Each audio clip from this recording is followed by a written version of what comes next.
Amém, amados? Mais uma vez aqui para aprendermos mais a palavra de Deus e entendemos aquilo que o Senhor tem para as nossas vidas. Amém?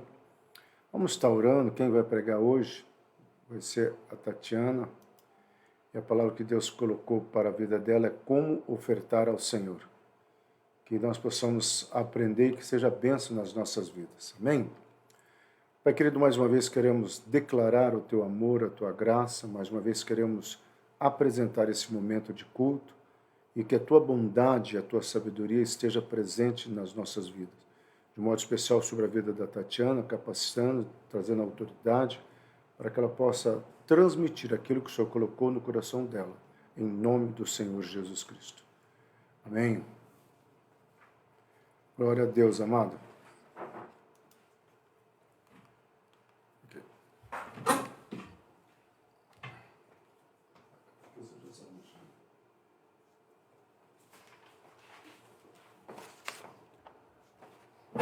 Boa noite, paz a todos, sejam bem-vindos. Nós estamos aqui reunidos para falar um pouquinho do amor do Senhor, do cuidado que Ele tem conosco. E hoje nós vamos abordar um tema que Deus tem me incomodado sobre como ofertar ao Senhor. Quando a gente fala em oferta, a primeira coisa que vem para a gente é questão financeira. E para a gente começar esse estudo, nós vamos pegar lá em Mateus 26:7, que diz assim: E os príncipes dos sacerdotes, tomando as moedas de prata, disseram: Não é lícito colocá-las no cofre das ofertas, porque são preço de sangue. Esse trecho é um trecho intrigante, que ele está falando justamente o oposto do que é o título, né? O que não é oferta. E essa narrativa, ela descreve a passagem quando Judas traz Jesus, que ele volta arrependido e tenta, com remorso, né? E tenta devolver as moedas, entrega as moedas. E os sacerdotes nessa hora, né, os príncipes dos sacerdotes nessa hora, eles recusam usar essa oferta, colocá-la como oferta, essas pratas, né, porque elas tinham preço de sangue. Então, simplesmente por essa leitura, a gente consegue já evidenciar que existem ofertas que elas não são ofertas. Existem apresentações de coisas ou situações perante Deus que elas não podem ser reconhecidas como ofertas. E sobre isso que a gente vai falar um pouquinho. Então, de acordo com o dicionário Lexo, né, traz a definição do que seria oferta. Oferta seria algo que se oferece, que se dá ou se doa. É um brinde, uma lembrança, uma prenda ou um presente. Então, primeira coisa, oferta é algo da qual não se cobra, é uma coisa que você dá. É uma ação ou resultado de ofertar, oferecer ou dar um oferecimento. Na religião, a definição de oferta seria uma oferenda proporcionada a Deus ou a algum santo, uma oblação, dádiva, oblata ou ofertório. É o custo ou preço proposto ou oferecido. Quando a gente vai numa loja, está escrito oferta. E economia é a designação das quantidades colocadas à disposição do consumidor por certa quantia ou valor de determinado bem ou serviço. Então, a oferta no sentido genérico é quando você está apresentando alguma coisa a alguém, né? E ela sempre traz, num primeiro momento, ela traz a ideia de algo que não tem custo a ser retribuído.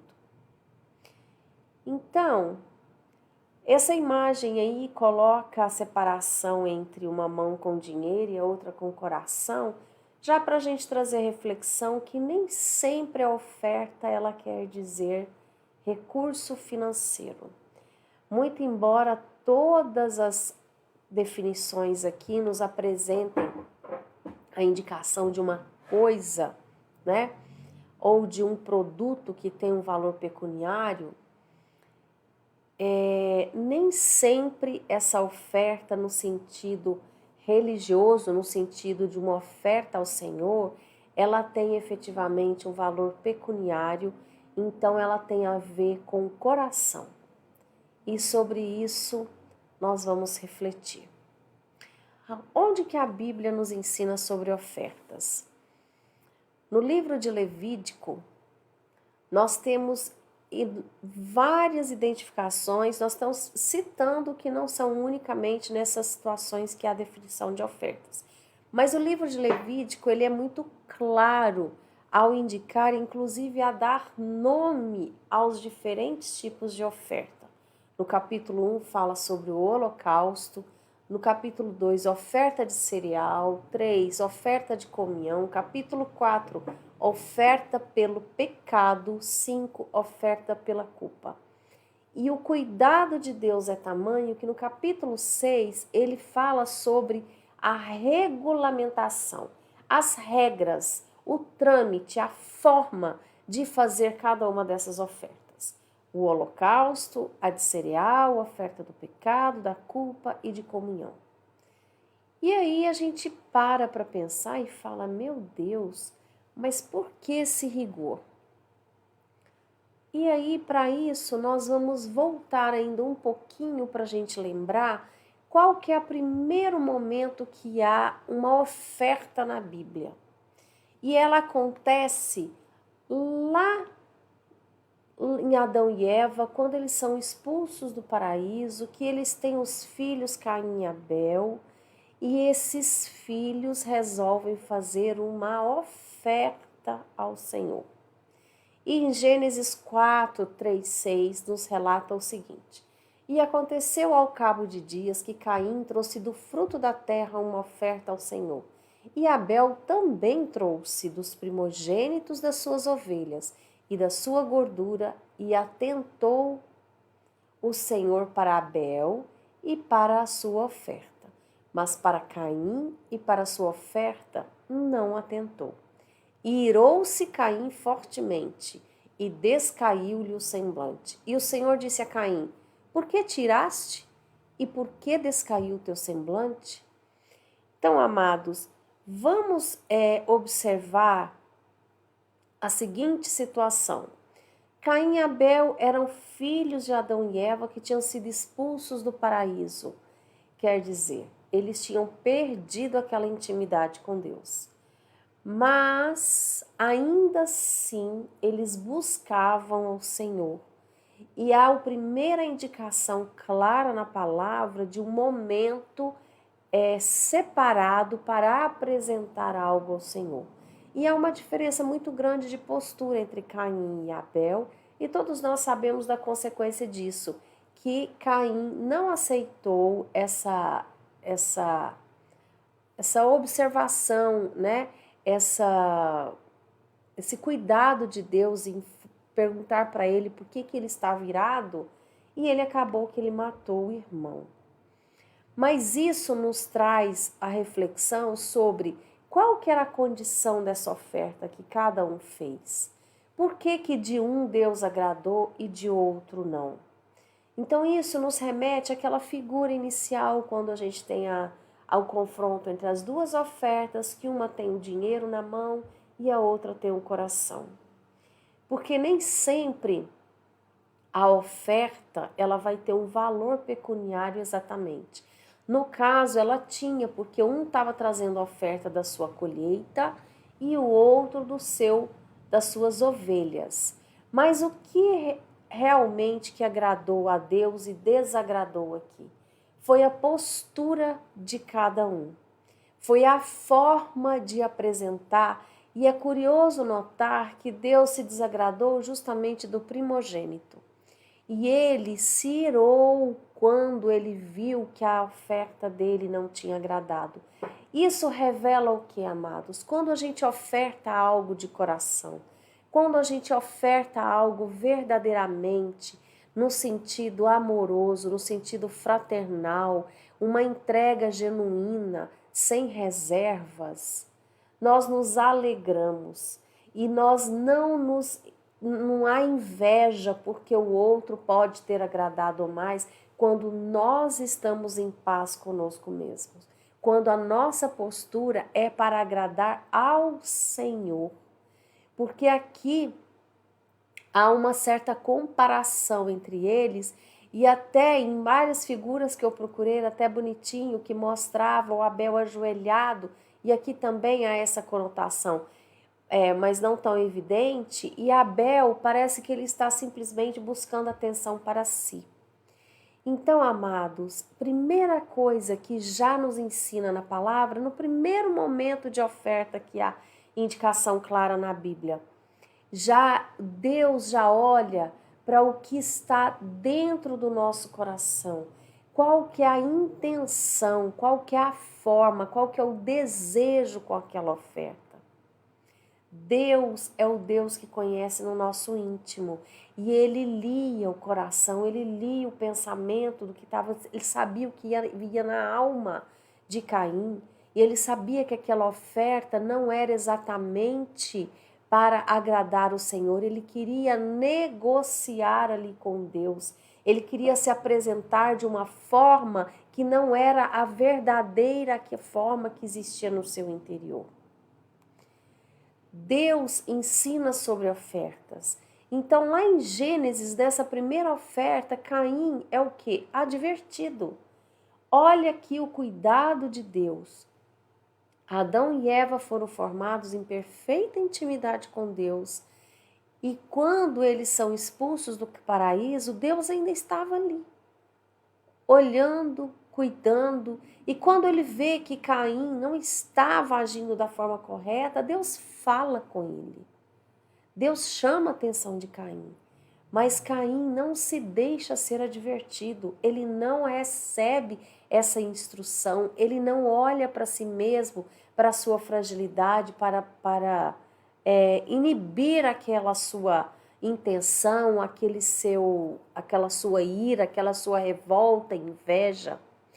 Depois, lá em Levítico, olha novamente o cuidado de Deus, porque o que Deus queria ensinar para os homens? Essa comunicação, essa intimidade que foi perdida lá com o pecado de Eva e Adão no paraíso. Então, em Levítico, Deus traz novos elementos. Ele traz como que seriam feitas essas ofertas, quais eram as ofertas, as oferendas que poderiam ser feitas ao Senhor. Olha em detalhes, e aí nós vamos refletir, mas por que tantas regras? Por que tanto rigor, tanta forma, horários, número de vezes, lugares específicos, quem poderia fazer e quem não poderia fazer essas ofertas? Por que que Deus foi tão detalhista nesse momento? Porque era tempo de trazer cura para esse povo a respeito da intimidade com Deus, um povo que vinha de um sistema de escravidão, de aprisionamento, para eles não ficarem. Deus queria ensinar o que é ofertar de coração. Deus queria ensinar a eles a ter intimidade com Deus, a confiar nesse Deus que estava provendo todas as coisas. Deus queria que eles voltassem a ter intimidade, não simplesmente por dependência, mas por dependência, assim, na expectativa de respostas, mas para buscar a experiência efetiva com Deus. E depois, mais ainda adiante, nós vamos avançar e nos evangelhos nós temos quem? Jesus, que é a oferta do Filho unigênito de Deus para que nós pudéssemos termos vida.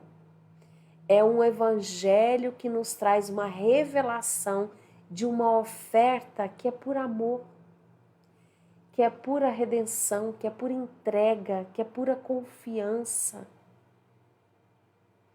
Essa é uma oferta que não tem igual, que não tem mais exigências que as nossas ofertas, sejam tão rigorosas no sentido até de procedimentos. O que nós temos que ter é uma nova postura de um novo tempo. Lá naquela passagem que nós começamos em Mateus, tem Judas e as moedas.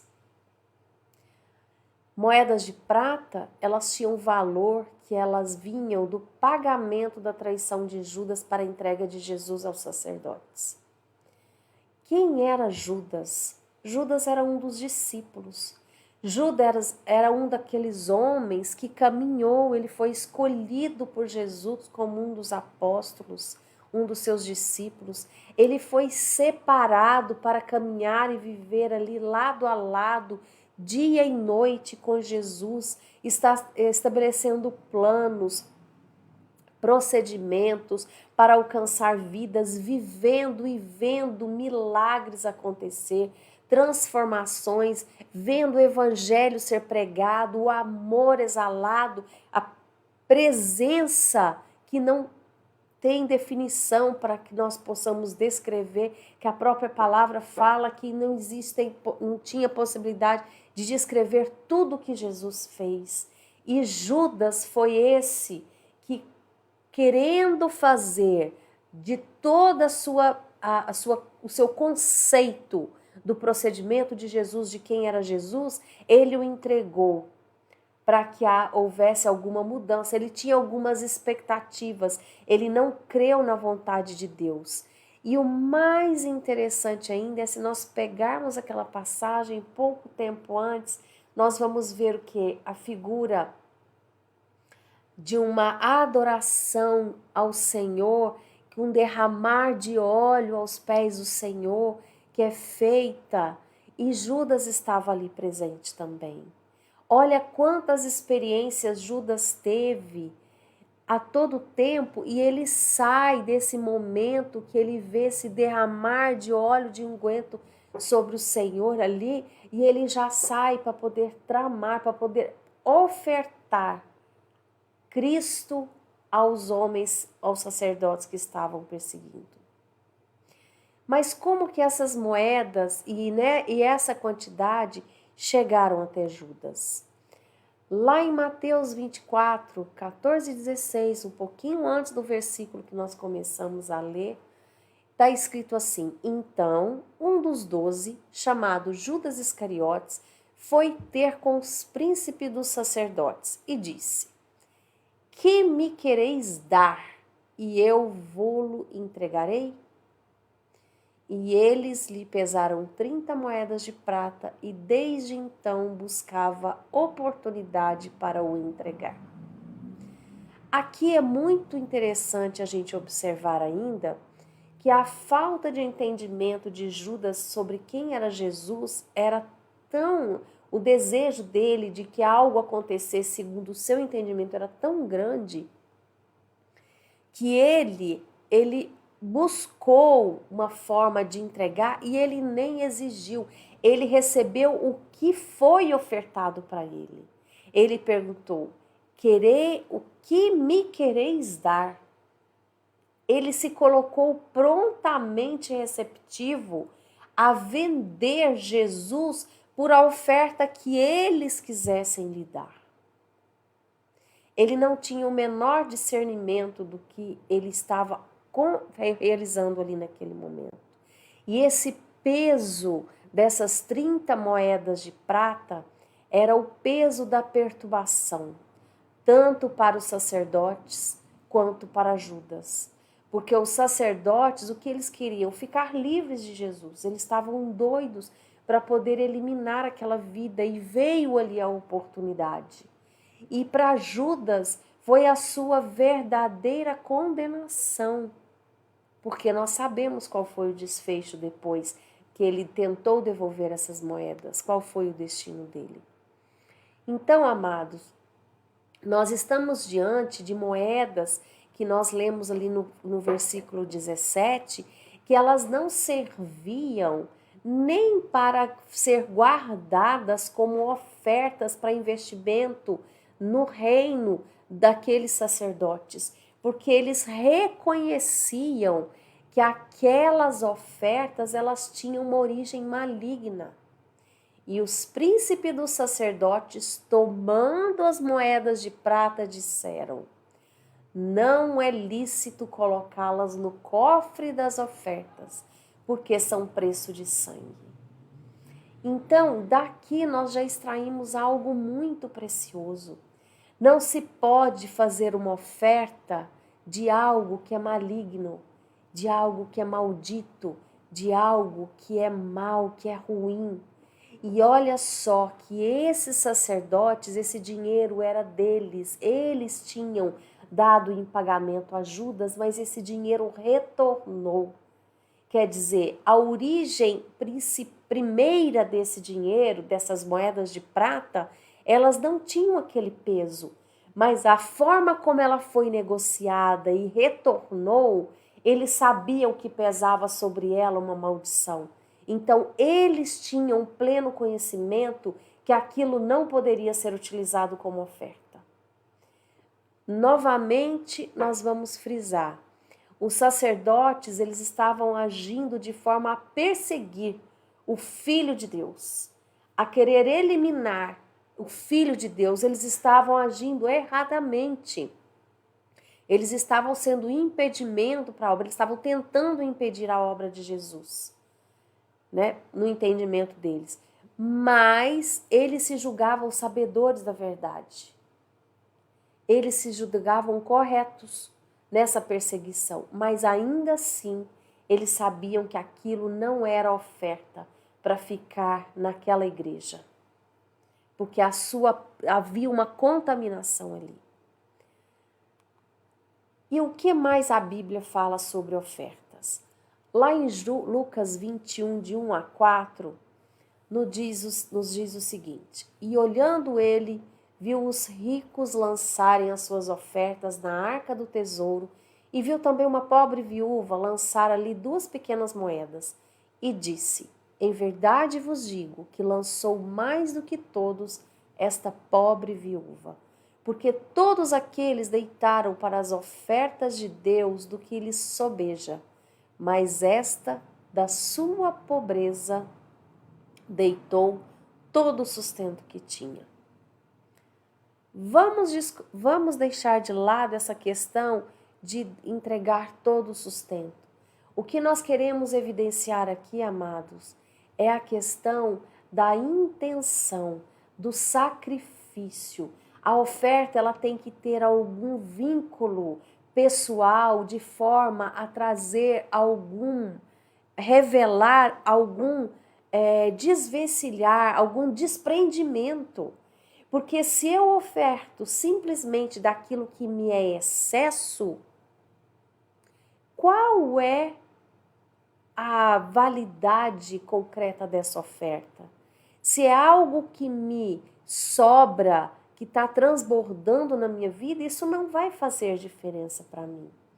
E se nós voltarmos lá em Caim e Abel, a palavra nos ensina que Abel, ele retirou o melhor das suas ovelhas, o primogênito, ele foi cuidadoso. Enquanto que Caim, ele tirou de qualquer forma da sua colheita. Olha só que Deus quer que nós estejamos íntegros, inteiros naquilo que nós vamos apresentar a Ele. Em Efésios 5:2, observação, essas palavras aqui de Lucas são palavras do próprio Jesus, falando, observação, e nós temos ainda a identificação de que como eram tratadas as viúvas nessa época. Estevão era um dos escolhidos de Deus e ele foi indicado para cuidar das viúvas, quer dizer, tinha ministério para cuidar das mulheres desamparadas. Os recursos dela sempre eram de pequena monta e ela estava ali entregando o seu melhor para o Senhor. E Efésios 5:2 diz: e andai em amor como também Cristo vos amou e se entregou a si mesmo por nós, em oferta e sacrifício a Deus e cheiro suave. Olha só que revelação de amor que é essa.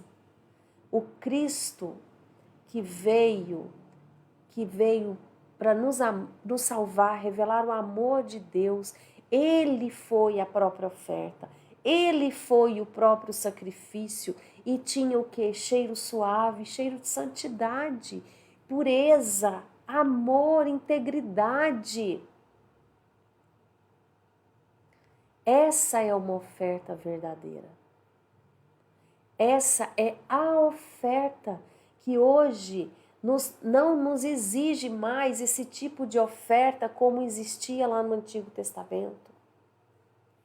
Mas nós não estamos totalmente liberados dessas ofertas. Em Hebreus 11, 3 a 4 diz assim: pela fé entendemos que os mundos pela palavra de Deus foram criados, de maneira que aquilo que se vê não foi feito do que é aparente. Isso. Paulo está indicando para nós o que é uma verdadeira oferta, porque Abel foi reconhecido pela oferta que ele fez. Ele alcançou o testemunho. O nome dele está repetido na palavra como exemplo de oferta ao Senhor. E isso é o que? Exige fé, que pela fé Abel ofereceu a Deus maior sacrifício do que Caim. Pela fé. É a crença, é acreditar, é a confiança, é não ter reserva, é uma entrega completa, genuína. É uma entrega que ela é feita em santidade, diferente da oferta que os príncipes dos sacerdotes estavam discutindo ali, que aquelas moedas de pratas não poderiam ser, porque elas não tinham santidade ali. A forma que elas retornou na mão deles era uma forma de sangue, de maldição. E o sacrifício, existe uma necessidade de algo que é retirado da nossa zona de conforto, nos tire da nossa zona de conforto, que nos tire da nossa condição de passividade, de inércia. Lá em 2 Samuel 24, 20 a 25 está relatado assim: e olhou Araúna e viu que vinham para ele o rei e os seus servos. Saiu, pois, Araúna e inclinou-se diante do rei com o rosto em terra. E disse Araúna: por que vem o rei meu senhor ao seu servo? E disse Davi: para comprar de ti esta eira, a fim de edificar nela um altar ao Senhor, para que este castigo cesse de sobre o povo. Então disse Araúna a Davi: tome e ofereça o rei meu senhor o que bem apresentar aos seus olhos.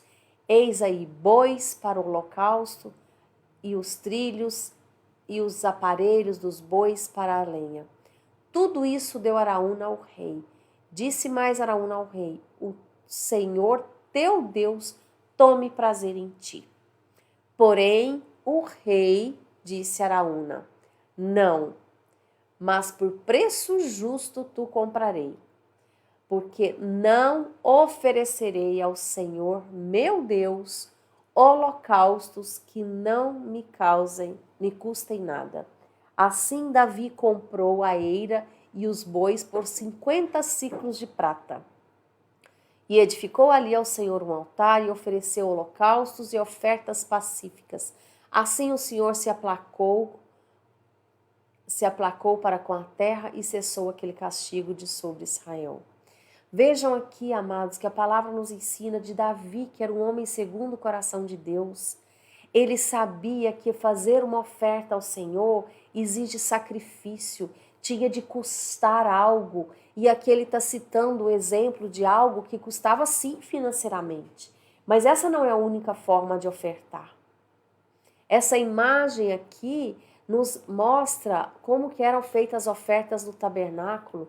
Elas tinham uma forma certa de acontecer. E por que Deus exigiu isso, todas essas formalidades? Para que as pessoas se atentassem do porquê que elas estavam ali, para quem que elas estavam fazendo isso. E é muito fácil a gente pegar no dia de hoje um exemplo disso, quando existe alguém fazendo um pedido na rua e você entrega qualquer moeda que está à sua mão, sem saber para que vai servir, se vai ajudar de alguma forma, e aquilo está sobrando ali no seu carro, no seu bolso, e você entrega para ficar livre daquele infortúnio. Você não está fazendo aquilo com vontade, com amor. E é isso que Deus queria ensinar através de todos esses rituais, que aquele momento era específico para Deus, que existia todo um cuidado, que para Deus não se faz as coisas displicentemente, sem cuidado. Oferta e sacrifício. A oferta, ela tem que exigir algo de nós. Ela tem que cobrar uma interioridade, um momento, uma dedicação diferente de simplesmente um ato involuntário, automático, amados. As ofertas dos dias atuais, elas são feitas, será que atendendo esses rigores de Deus, esse cuidado de Deus? Quando a gente oferta os nossos dias, a nosso cotidiano, como que nós nos oferecemos ao Senhor, o nosso tempo? Nós dedicamos um tempo concreto para o Senhor, a gente reserva um dia, um horário para orar, para estar com o Senhor.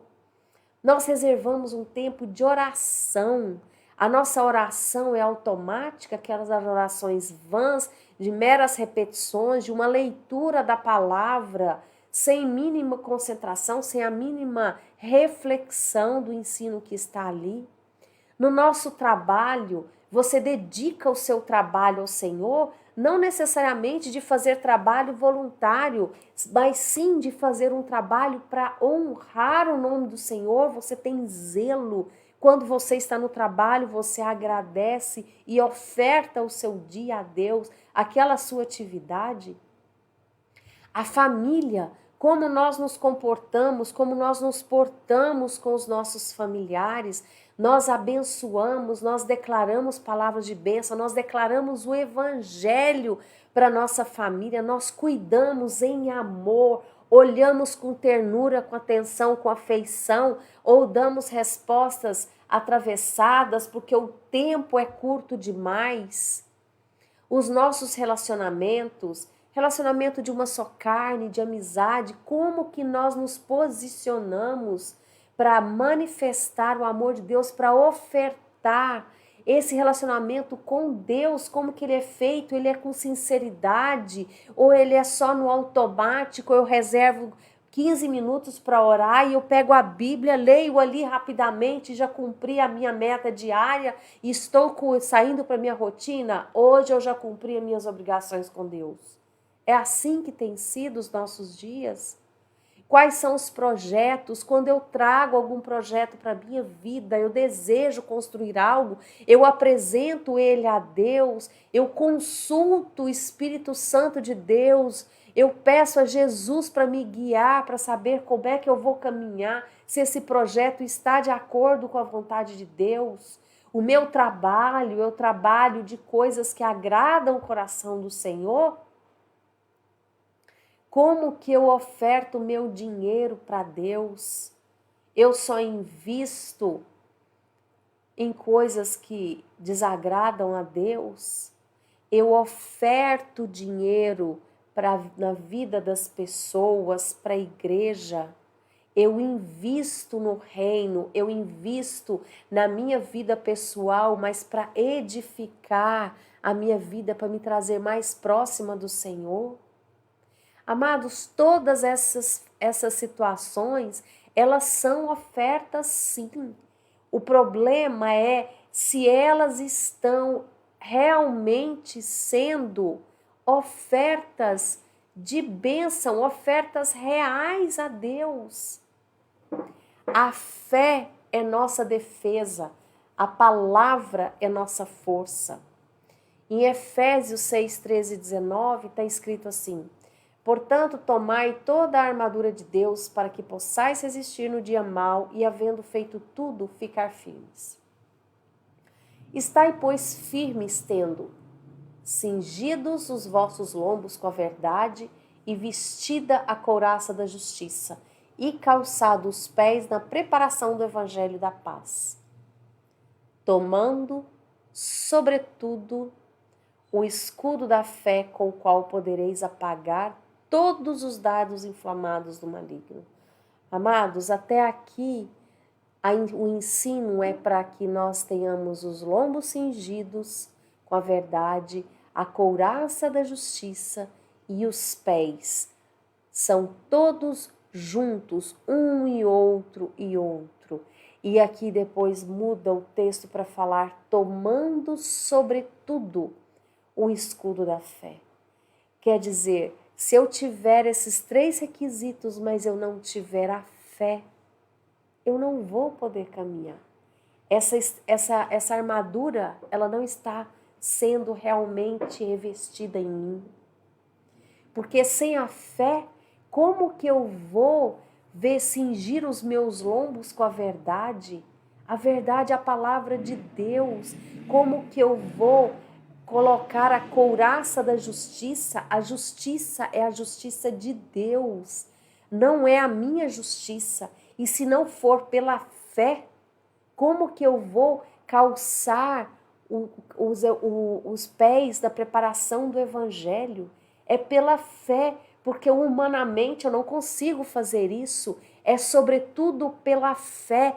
E a fé é o escudo da fé. É pela fé que nós nos livramos de todos os dardos inflamados do maligno. Nada consegue nos alcançar, é pela fé. Não é pelo físico, não é pela força física, é pela fé. Tomai também o capacete da salvação e a espada do Espírito, que é a palavra de Deus, orando em todo o tempo, com toda oração e súplica no Espírito, e vigiando nisso com toda perseverança e súplica por todos os santos. Amados, capacete e espada, a palavra de Deus. Como que eu vou estar na palavra orando, lendo a palavra, orando, falando com Deus? Amados, sem fé é impossível agradar a Deus. E na própria armadura nos fala a fé que é o nosso escudo. E sem fé nós não conseguimos avançar. E aqui nós concluímos. E eu espero que cada um de nós tenha essa reflexão no íntimo do coração, amados. Como é que nós fazemos oferta ao Senhor? Nós fazemos oferta ao Senhor com integridade. Nós fazemos oferta ao Senhor com o coração aberto, com santidade. Deus não negocia sua intimidade conosco.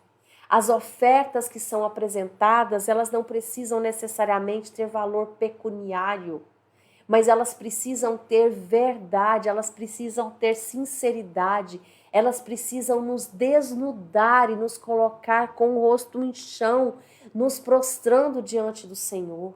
Deus anseia por nossa entrega em corpo, alma e espírito. De que adianta eu ser... o dízimo é 10%, eu dou o meu dízimo, mas eu estou sempre fazendo conta de que quanto eu estou entregando para a igreja, de como isso está sendo feito, de que isso teria sido melhor investido comigo. Amados, existe uma bênção que é lançada e eu preciso estar em obediência. Eu preciso estar na vontade de Deus, e a vontade de Deus é que eu confie. Então, se Ele me ensina a agir de determinada forma, eu tenho que proceder assim, e é pela fé. A fé vem pelo ouvir a palavra. E aí eu quero fazer os atos, mas eu não tenho fé suficiente. Por quê? porque eu tenho meditado pouco, porque eu tenho orado pouco, porque eu tenho lido pouca palavra, porque eu tenho me entregado pouco à oração e aos cultos, porque eu tenho adorado pouco, eu prefiro ouvir música do mundo, que prega maldição e repete palavras malignas o tempo todo. A fé vem pelo ouvir a palavra, e eu estou ouvindo a palavra. A mente, ela só é transformada pela fé, o capacete da salvação. Eu preciso ver a palavra para que tudo isso fique entronizado em mim, para que essa verdade tome conta de todo o meu ser e pela fé, cada dia eu vá me aperfeiçoando mais e consiga me desapegar das coisas materiais, consiga desapegar dos meus relacionamentos do mundo e consiga me entregar verdadeiramente a Deus. Ofertas ao Senhor exigem coração puro e fé. Se eu não tiver o meu coração puro, eu vou estar fazendo entregas, amado, igual Judas chegou ao ponto de fazer. Eu vou estar me equiparado a Caim, que estava fazendo só pela vista. Se eu não tiver o coração recheio do amor, um coração curado, isso não vai acontecer de um dia para a noite, isso pode demorar tempos, mas se eu não desejar, se eu não meditar, se eu não seguir os passos de fé, a cada dia eu não vou conseguir fazer essas ofertas, muito menos ofertas de sacrifício, porque nós vamos nos limitar a fazer aquela oferta que é fácil, que é simplista, de pegar R$ 2 da minha carteira e trazer para a igreja, sendo que o meu dízimo não é aquilo, sendo que eu sei das necessidades da igreja, das vidas que estão ali, eu não consigo ajudar na oferta de uma cesta básica, eu não consigo ofertar um tempo para aconselhar um irmão, porque o meu tempo é muito precioso e eu não posso dividir. Eu não vou estar ofertando para Deus. Ofereçamos nossa melhor oferta ao Senhor, amados. Deus deu a sua melhor oferta, que foi Jesus. A oferta perfeita. E Ele fez isso por mim, por você. E como nós temos ofertado ao Senhor? Como que nós temos nos apresentado diante de Deus? Ofertando o nosso tempo, o nosso trabalho, os nossos relacionamentos, a nossa família. Qual é a oferta? Todos os dias nós temos que ter algo a oferecer. Em todo o tempo nós temos que ter algo a oferecer, porque Deus está disponível o tempo todo para nós. E a nossa gratidão, ela é revelada nessa oferta, amados. A nossa intimidade, o nosso compromisso, a nossa certeza que Ele é o nosso Deus, ela é revelada nessa entrega. A igreja somos nós. E cabe a cada um de nós, cristãos firmados na palavra, viver em ofertas ao Senhor todos os nossos dias. Amém? Espero que Deus possa falar no íntimo de cada um, para que nós possamos mudar a nossa forma de viver. Para que todo dia nós tenhamos a certeza que Deus está cuidando de nós e nós possamos entregar o nosso melhor para Deus. Amém? Senhor Deus, obrigada, meu Deus, por esse tempo, Senhor. Que o Teu Santo Espírito que habita no nosso interior traga a revelação no íntimo de cada um, Senhor, daquilo que precisa ser ajustado nos nossos dias, Senhor. Da limpeza que precisa ser feita no nosso interior, para nós caminharmos verdadeiramente uma vida reta de santidade e intimidade contigo, Senhor, podendo Te oferecer a cada tempo, Senhor, o nosso melhor. Obrigada, Senhor, por esse amor que, ainda sendo tão miserável, Senhor, o Senhor continua cuidando de nós. Obrigada, Senhor. Amém.